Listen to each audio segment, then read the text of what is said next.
Looking for quality, relevant information for your assignments? Would you like to learn more about avoiding plagiarism and referencing correctly? Or maybe you want to stand out from the crowd and learn how to make eye-catching infographics? The University Library run regular information and digital literacy workshops to support you in your studies.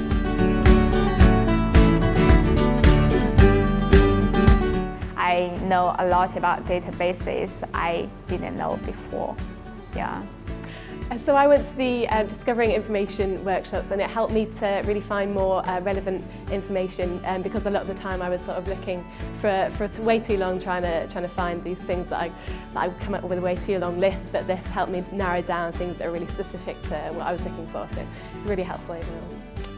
It was really useful to find out how referencing and plagiarism actually works at Uni of Sheffield, because I did my undergrad at a different uni, so to find out how it actually works in this context were really useful.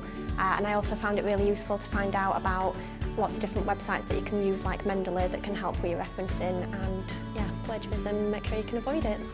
To find out more about our information and digital literacy workshops and to access our online tutorials, please visit www.sheffield.ac.uk/library/study.